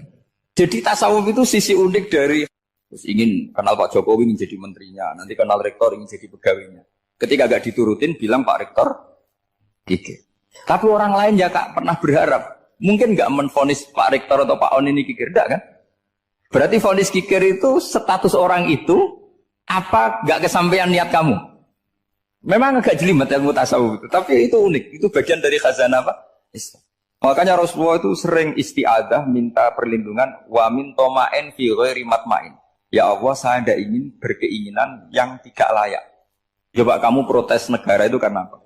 Ingin makmur sejahtera tanpa kerja sehingga nyalakan menteri keuangan, menteri ini itu. Makanya kalau guyonannya ulama tasawuf gini, tak beri bocoran. Guyonannya orang tasawuf. Begini guyonannya. Anta lam tajid min nafsika kullama turid. Fa kaifa turidu min ghairika kullama turid. Kamu yang punya keinginan saja tidak bisa memenuhi apa yang kamu inginkan. Kenapa keinginan itu kamu timpakan ke orang lain untuk memenuhi kamu? Wong kamu yang punya keinginan saja tidak bisa mewujudkan. Kenapa keinginan Anda kamu timpakan, bebankan orang lain untuk memenuhi keinginan Anda? Misalnya kamu, Gus saya ini goblok, tolong pinterkan. Wong kamu yang ini saja tidak bisa. Kok menyuruh saya? Jadi kalau tiap tasawuf itu unik. Seperti kamu mencintai istri tulen, itu ingin kan dicintai istri tulen. Kamu sendiri kan nggak bisa cinta tulen, masih pelengahan sana sini. Kamu pacaran, ingin pacar kamu setia. Ternyata kamu bikin sekian alternatif. Kalau putus ini punya ini, putus ini. Tapi kamu ingin ini setia, kan nggak fair. Makanya guyonnya orang tasawuf itu, anta lam tajid min nafsika kullama turid, fa kaifa turidu min ghairika kullama turid. Gampang tuh apalane, pokoknya ratrit gitu aja gampang. Jadi kamu yang punya keinginan saja tidak bisa memenuhi. Kok orang lain disuruh memenuhi. Sehingga orang tasawuf itu malu betul. Misalnya saya kok ingin Pak On takdim sama saya itu kurang penggawean. Kalau saya ingin ditakdimi saya menakdimi diri saya sendiri. Makanya berbahagialah orang yang ngilu terus saya ganteng sendiri ya Allah. Saya kaya sendiri. Menunggu orang lain bilang kamu kaya itu repot. Menunggu orang lain bilang kamu hebat itu sudah bilang aja ya Allah saya hebat, ya Allah saya ganteng, ya Allah saya cantik. Daripada menunggu orang lain bilang apa? Cantik. Jadi ilmu tasawuf itu unik. Jadi kalau fikih itu yang dikritik itu kikir. Kalau tasawuf enggak toma. Karena orang yang kamu vonis kikir itu jangan-jangan tidak kikir tapi mementingkan yang lebih penting. Misalnya ada teman yang tidak pernah nakdir kamu, ternyata punya ibu sakit, uangnya dianggarkan untuk ibunya yang sakit, atau anaknya sekolah, atau keluarganya masih butuh dia, ya, sehingga sama teman dia kikir. Hakikatnya kikir apa mementingkan yang penting? Tapi kamu karena gak pernah ditakdir menvonis kikir. Nah, ini pelajaran. Jadi makanya yang dianteni ilmu tasawuf itu tamak itu kalau dalam bahasa Indonesia, bukan kikir. Karena vonis kikir itu akan disematkan orang yang tidak kesampaian hajatnya. Pokoknya bapak saya itu, keluarga kiai itu ajarannya itu. Yang penting jangan berharap dari orang lain. Ini Pak On saksinya, saya dulu benahin terjemah itu nggak pernah ingin diperlakukan seperti ini. Ya ngaji aja. Karena pikirannya keluarga kiai itu sederhana. Kalau ngamal ya ngamal saja. Ngamal itu heroik. Makanya buyut-buyut kita semua ini kan pahlawan semua. Membela negara Indonesia jadi merdeka. Ya nggak pernah kebayang jadi presiden, menteri. Tapi sekarang nggak, ngamal sedikit saja harus jadi menteri. Jadi ini bahaya kalau dalam kelangsungan bernegara karena orang biasa transaksional. Awal negara ini dibangun berdasar heroik, bukan berdasar apa? Transaksional. Tapi sekarang orang akan membiasakan itu. Apa-apa itu transaksional. Ini tidak bagus untuk kelangsungan bernegara. Apalagi kelangsungan beragama. Sehingga seperti saya ini masih punya desa-desa binaan di Sragen, di pedalaman Papua sekalipun. Saya punya santri banyak di Papua. Itu kalau cerita itu unik-unik. Itu mau Jumatan, itu enggak ada orang 40. Sudah datang setengah 12. Itu datangnya 3 jam. Di situ mau ketemu santri 3. Akhirnya mereka tanya gini, Pak. Pertanyaannya itu, Gus, boleh enggak Jumatan orang 3? Secara fikih Syafi'i kan harus orang 4. Kemudian mereka tak bilang, buat sholat duhur saja. Mereka enggak mau. Wong Jumat-Jumat kok duhur. Harinya kan Jumat, masa sholatnya? Sehingga kita yang jadi kiai akhirnya nyari fikul madzhabil arba, nyari fikih madzhab 4. Ternyata Imam Malik membolehkan orang 6. Ada yang bilang 12. Yang penting keceluk jamun itu kelompok. Kalau 3 kan belum keceluk apa?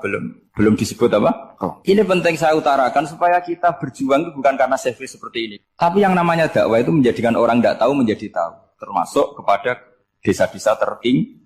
Sama. Yang namanya menteri itu pembantu presiden untuk memenuhi kebutuhan rakyat banyak. Sekarang misalnya menteri pertaniannya itu hebat, cerdas, tapi petani nggak mau nandur padi mau apa? Coba yang membantu ketahanan pangan itu para petani mau nanam padi apa karena menteri pertanian?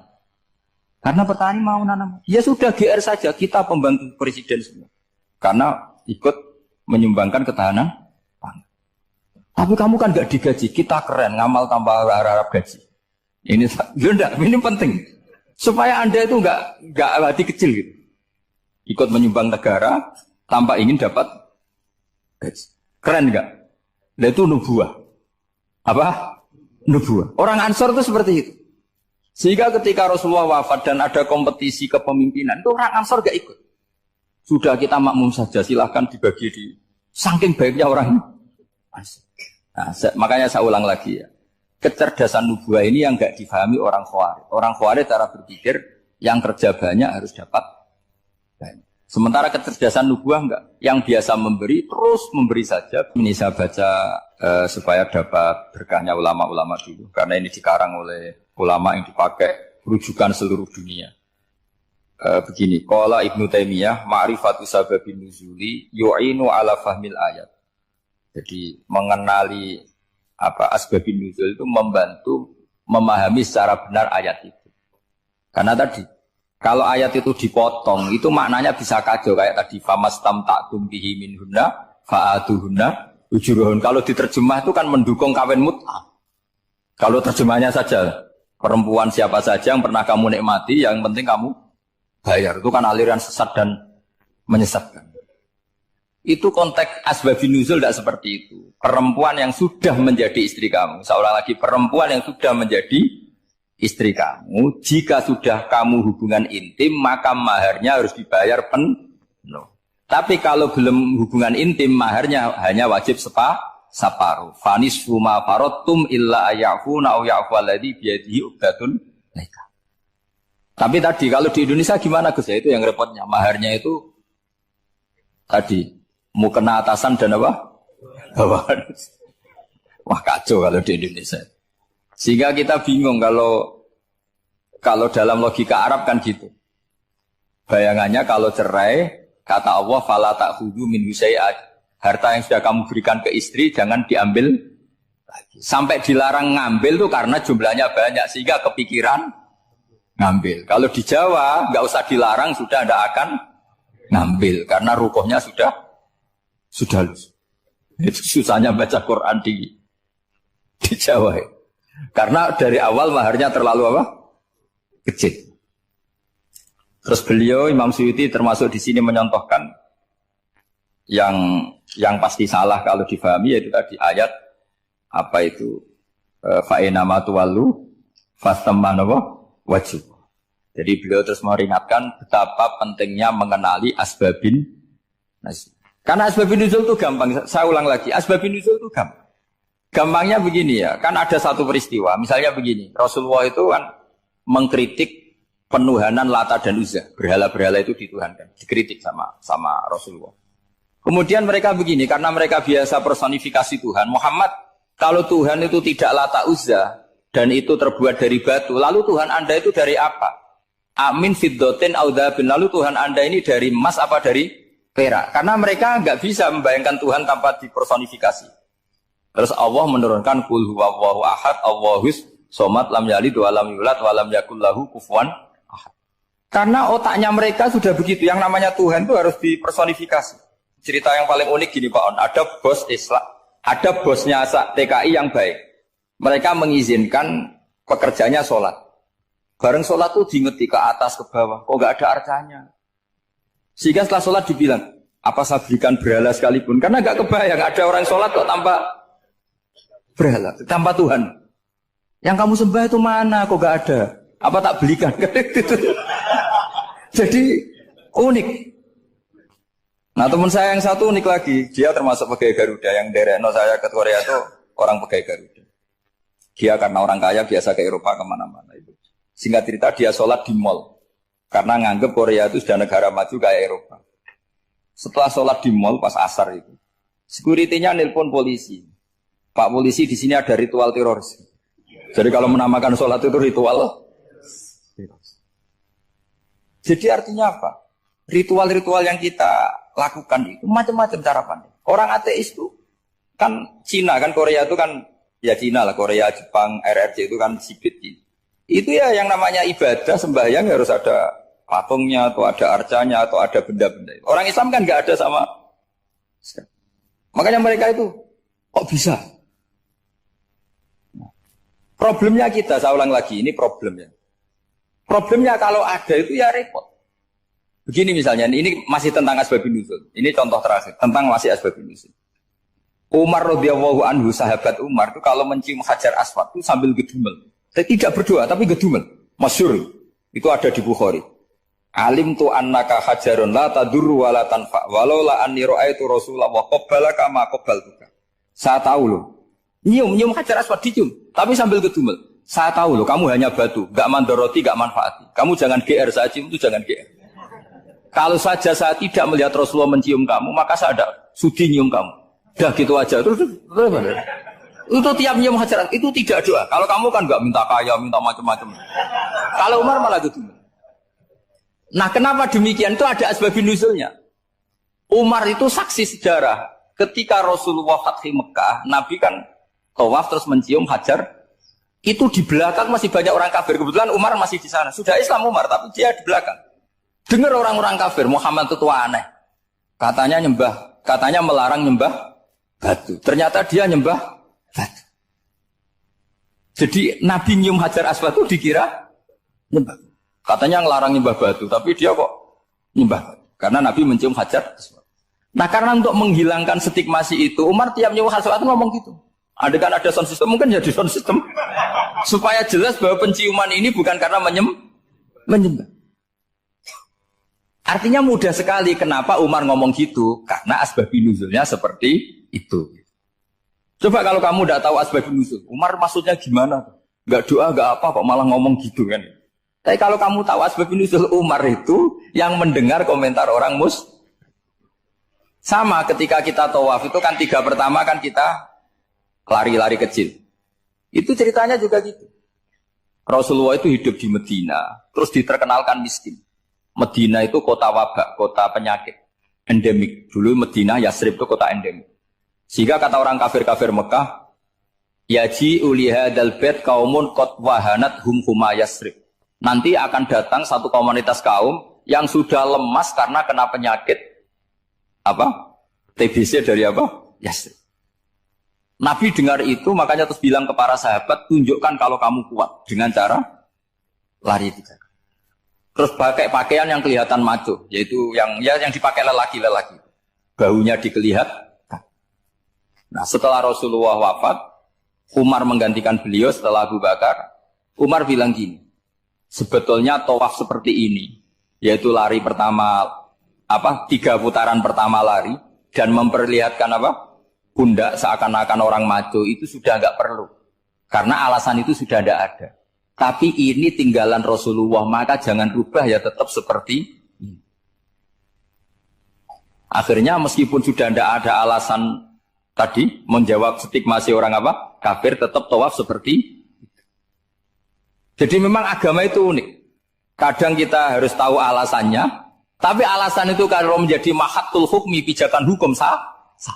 Misalnya kamu terus bilang gini, ya berarti tawaf sekarang bebas, gak perlu seperti itu. Kan alasan itu sudah tidak ada.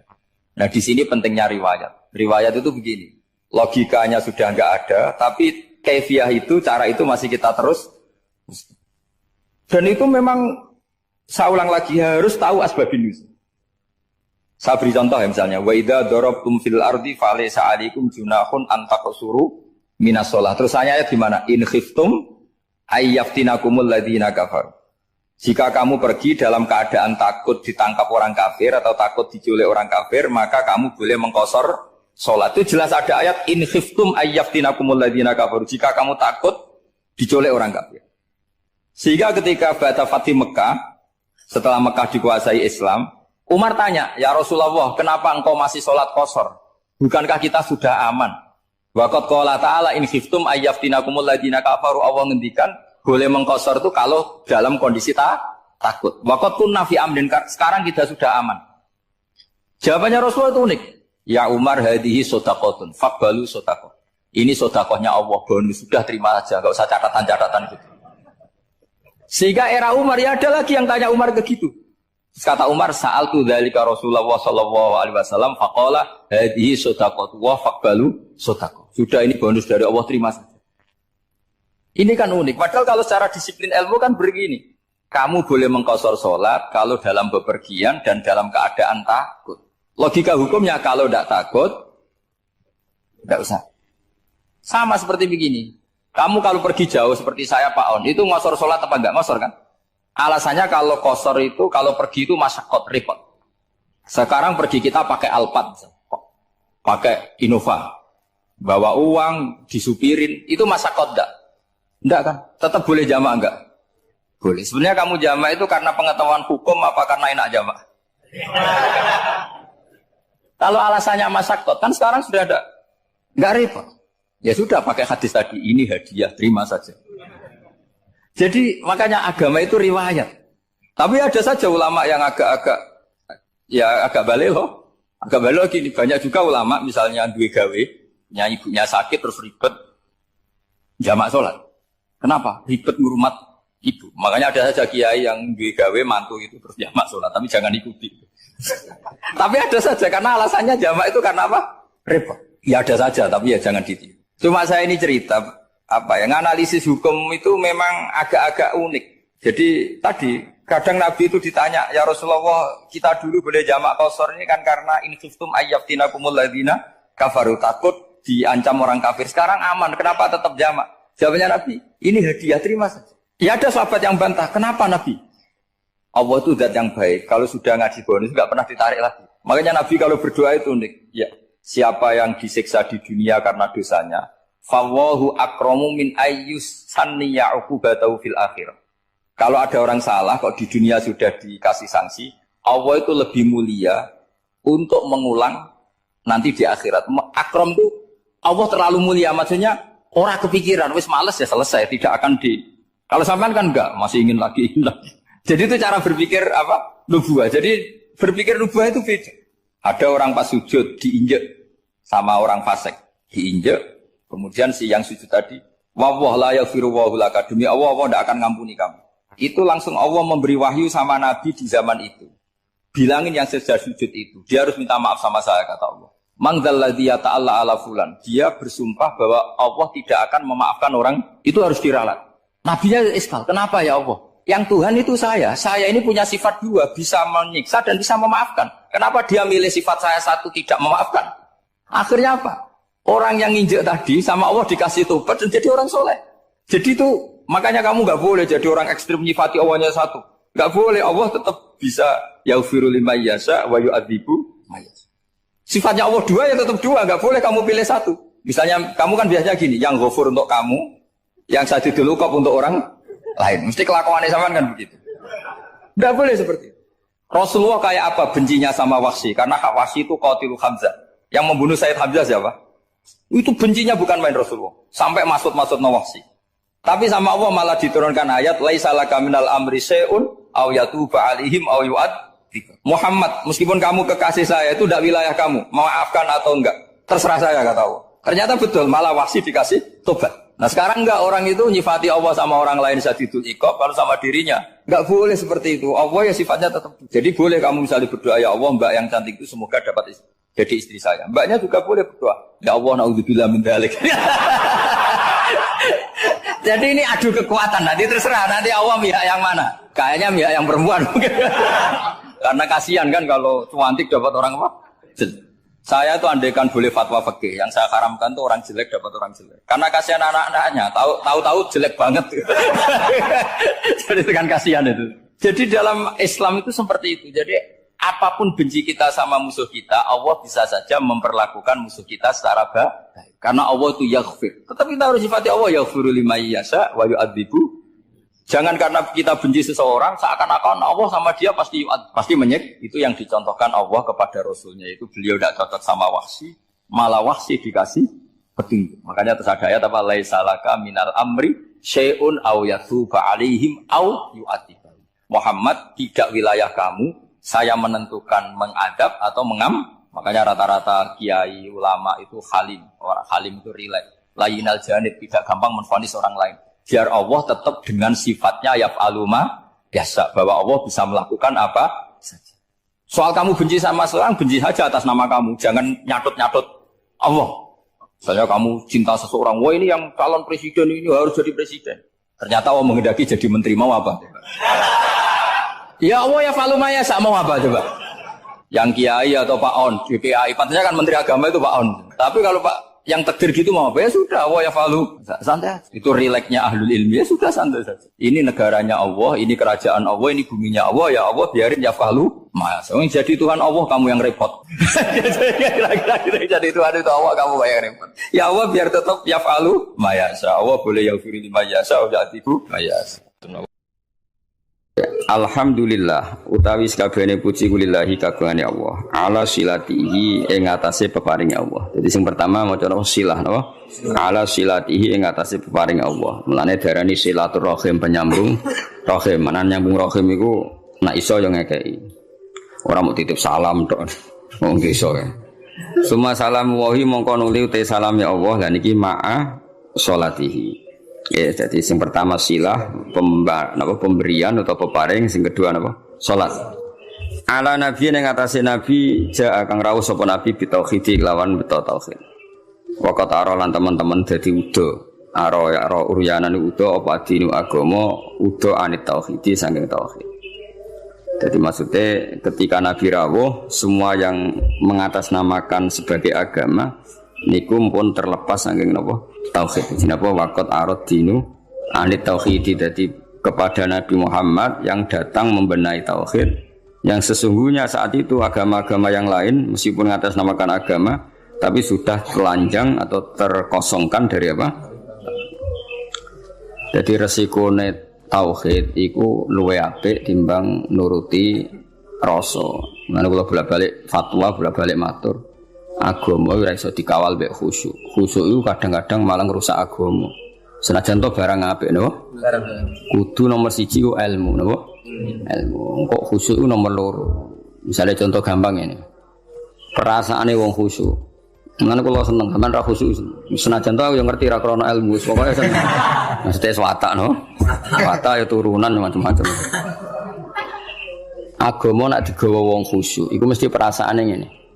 Nak apik iku minallah, nak elek iku minasyaiton. Ya tak baleni nak apik iku minallah, nak elek iku minasyaiton. Karena gak siap, saya ulang lagi ya, gak siap menisbatkan elek pada Allah. Tapi teori wong khusyuk ngene iki ku lali, berarti hunaka di sana agamane Allah itu di alam raya ini ana saltonah, ana kekuasaan di luar Allah iku ora mikir. Mulane perdebatan Imam Sanusi mewakili ahli sunnah mbek Mu'tazilah ngono. Dari Imam Sanusi kita yakin kan masyhur kan iman rukun keenam apa khairihi wa syarrihi. Iku hebatnya Islam. Islam iku agama sing paling ngidolakno Allah, paling mentauhidkan Allah, paling mentakbirkan Allah, paling memuji Allah. Tapi wasemono rukun iman iku khairihi wa syarrihi min Allah. Kowe gelem ra gelem raimu elek ya kersane apa? Kowe goblok ra apal-apal ya kersane apa? Mane kiai ku ra iso tegas wong kersane apa. Mane kiai kowe aku beja-bejane wong mergo kiai ini ahli apa? Tauhid. Ora wong goblok ya tenang. Ora santri ra jelas ya tenang. Dalil apa khairihi? Itu nak pondok unggulan apa? Oh ribet ana santri goblok ribet. Kurang ngaji kok. Kakean manajemen apa? Ben aku iman tenan ya khairihi. Nah ketika Mu'tazilah mengatakan bagaimana mungkin Allah menghendaki syar. Inna Allah ta'ala naha anisari kaifa aroda. Mu'tazilah masuk akal. Bagaimana mungkin Allah melarang keburukan kemudian dia menghendaki. Apa? Kaifa aroda syarra wa huwa nahahu. Bagaimana dia menghendaki keburukan sementara Allah melarang itu. Orang Mu'tazilah agak masuk akal. Akhirnya Imam Sanusi ngendikan berarti waqa'a fi mulkihi ma la yuridu. Apa? Waqa'a fi mulkihi ma la yuridu. Berarti Allah sing jarene pangeran mimpin alam raya ini sering terjadi sesuatu di luar kendalinya. Dewa terus gak tauhid, toh? Lah iya nak goblokmu, kelirumu iku kok setan. Berarti banyak kejadian di alam raya ini yang Allah tidak bisa mengendalikan. Wa qa'a fi mulkihi ma la yuridu. Jadi kira-kira Allah dilapuri Gusti Hollywood kok akeh maksiat, Bali akeh maksiat. Aku dhewe berkutik sakjane ora karep ngono, iku setan iku. Lah aku pengen lawan, gak iso, kan ribet. Senajan to sesuai nurani karepe wong Islam yumni khairihi minallah syarrihi minasyaiton. Tapi risikonya nanti berarti Allah gak berkutik di depan setan. Semulanya cocok ra cocok kowe kudu iman khairihi wa syarrihi minallah. Nah, soal engko nak ilmu wis bener, saya ulang lagi. Soal engko nak ilmu wis bener khairihi wa syarrihi minallah, kowe oleh bi hukmil adab. Ya saya ulang lagi bi hukmil adab, ora bi hukmil hak, bi hukmil adab. Bedarani khairihi minallah, syarrihi dinisbatno ning setan. Tapi kowe ngomong ngono bakdo benere tauhid. Ya, sausé benere tauhid. Ya. Tak paham ya. Jadi kowe kudu yakin khairihi wa syarrihi minallah. Senajan to sausé iku ana hukum adab. Kenapa kang rapal-apal? Mari aku ora sregep.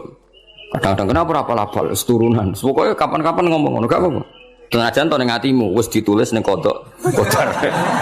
Paham ya? Khairihi wa syarrihi minallah.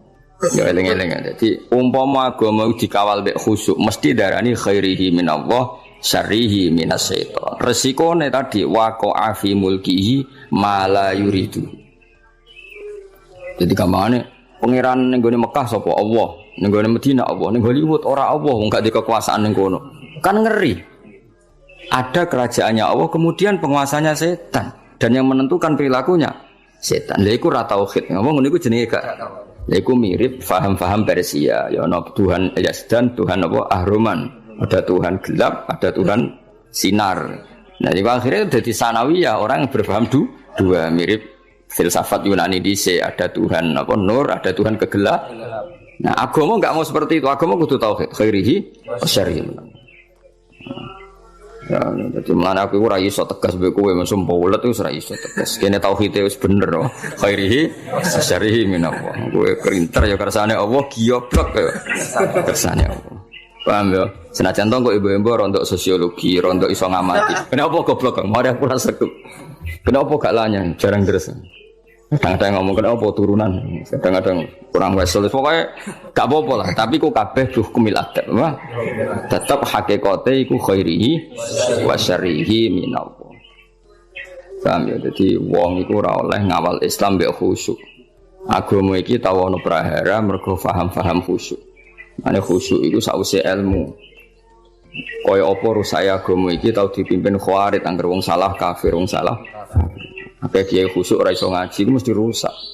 Santri wajib galail wajib tiru akad kuwabe guyu banter keliru rokokan keliru angop keliru kuwabe keliru. Iya. Itu nak cara ilmu masalah. Senajan to cara adab bener nglatih santri dalail bener cara adab. Cara ilmu salah. Ijabu malam yajib kriminal, wajibno barang ra wajib ning kena ngaji sulam taufik. Termasuk dosa gede. Ijabu malam yajib, wajibno barang sing ora wajib. Lho aku nuruti kepengen nang sampean salat qobliyah badiah. Bareng ra tak wajibno terus blas. Wah telaka tenan wis. Telaka tenan iki. Tapi tak wajibno aku mesti disemprit sampai Habib Abdullah bin Husain bin Thohir sing aran Sulam Taufik termasuk kriminal lho ning bab ilmu. Ijabu malam yajib wajibno barang sing ora wajib. Anu rata-rata pondok fikih wis do jarang salat qobliyah badiah. Kang kok biasa bahaya kang iku ijabu yajib wajibno barang. Yo repot. Maksudnya tetap wajib, tapi nek iso lakoni dadi. Tapi kesuwen berilmu. Ajane aku ngerti kira salat qobliyah ora krana ilmu. Cuma ana dukungane mau mergo apa? Ora oleh ijabuma lam yajib. Lha iki ora nentang dalail ya apik. Tapi sekali muni wajib kudu mbok lawan, no? Lawan. Jadi itu resikonya Islam dikawal khusyuk. Ya Allah Islam itu tahu tragedi onok khawarit, napa? Nabi itu qiyamul lail namun patang dino dari kumboten. Mumpama Nabi kok qiyamul lail traweh terus mesti dikira traweh itu wajib. Nabi itu direwangi gak traweh demi ngetokno nak boten wajib. Tapi ya mau Nabi gak traweh tetap qiyamul lail. Nak kowe ora traweh tenan iku. Jadi Nabi gak terawih itu tetap qiyamul lail. Aku terus delok TV rokokan lho ribet. Ya tak balen nek sunane kula suwun iki ngaji Jawarut Tauhid kitab sing mulai Al-Azhar, mulai Sayyid Muhammad, mulai Mbah Mun termasuk Mbah Fadl kata sing ngitmai kitab Jawarut. Jadi wow, resikone napa? Memang ilmu itu kadang enggak nyaman ya tadi kadang kita yo dukung Mu'tazilah. Piye Mu'tazilah kadang yo ono bener. Mane jare Sayyidina Abdus Salam aku itu ahli sunnah tapi be Mu'tazilah kadang ya setuju. Piye-piye ndekne berpendapat ngono iku li husni adabihim billah. Mereka tuh kepengen sopan ambek pangeran. Sehingga darane khairihi minallah, syarrihi minasyaiton. Tapi tetap kita ora anut Mu'tazilah. Engko resikone ana sanawi, ada dualitas. Ya ada dua kebaikan yaitu dipimpin Allah, ana otoritas keburukan dipimpin setan. Nah berarti kan Allah gak kuwasa ngendhalekno syar, utawa ngendhalekno setan. Jadi kamane bareng ning donya akeh maksiat terus pangeran cocokan mbek setan, menang kowe kosal kasil. Ribet. Donya maksiat beto ata kae iki. Akeh maksiat. Lah nek misale iku kehendak setan berarti kok olah kalah pangeran. Mergo keburukan. Jajal misale ning pondok sing lane ambek sing ora gen. Jajal jawab. Jawab. Akeh sing ndi? Akeh sing ora lane. Berarti terus pangeran cocokan mbek setan. Akeh balaku toh ora lane. Ribet. Tapi nak artinya apa? Ada dualitas, ada rivalitas. Ya ora oleh cara tauhid ngono iku. Lan Kanjeng Nabi ngendika ya pokoke khairihi wa syarrihi niku aneh Islam. Jadi Islam iku nglarang syar, ya, Islam itu nglarang syar, nglarang keburukan tapi nak cara iman kon muni khairihi wa syarrihi minallah. Mulane agama iku ono aneh. Lah dhewe bangun agama yo ono aneh. Lah ora aneh piye? Kondarani syariku manhiyun, sesuatu yang dilarang. Tapi kondarani syariku minallah. Mbok logika kaya apa ya bingung. Mana ke santri terus ngowah-ngowah rokokan gayane kok mikir tauhid mergo piye. Ndelok kali mek bingung piye yo. Khairihi wa syarrihi minallah. Asyarru mamnuun, asyarru manhiyun. Tapi kok darani ira datu aku piye yo. Ya ora piye biasa wae ora mau pikir-pikir. Manjen kersane pangeran. Kowe raimu elek aja. Karmu tak karepe pangeran. Ya kersane pangeran. Kowe ya ora kepen duwe rai. Ngerti-ngerti lahir wis. Yo, lan cara Sayyidina Ali ngono. Kowe nek ora percaya kabeh kersane pangeran, kowe lahir karepmu apa karepe pangeran? Ya karepe pangeran. Kowe tau kepen lahir nggih mboten lha ya kabeh. Kowe tau kepen goblok. Mboten kan? Tau kepen melarat. Tapi nyatane yo melarat yo goblok wis kabeh kersane pangeran. Mane dipimpin kiai ahli tauhid kaya aku yo repot. Repote mah ora iso ngloroi santri nemen-nemen ora iso. Mergo khairi. Serius. Kena ben pinter ya moro pondok unggulan ben diprogram terus apa. Mulai dadi mesin, dadi wong alim. Ora mergo ana standar ya, Pak. Standar. Tahun pertama 10 juz, tahun kedua kok kan ana gak ngono didik apa? Iya. Kere santri 8 tahun rabu.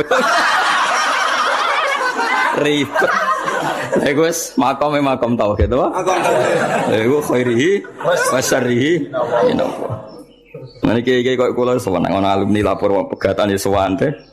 Mbah alumni jenengan sak teng Korea kerja ya sewante. Krungu pegatan yo. Sewante kuwabe khairihi. Nama ada eling-eling yo. Agama iku nganggo ilmu, cocok ra cocok termasuk wau. Wong iman kok khairihi wa syarrihi minallah. La iman ngene iku mok nggo penguatan tauhid na Allahu muridul khairi was syarri. Tapi ning bab adab, napa ning bab adab tata krama kita darani khairihi minallah, syarrihi minasyaiton. Tapi tetep mbok arani bab adab.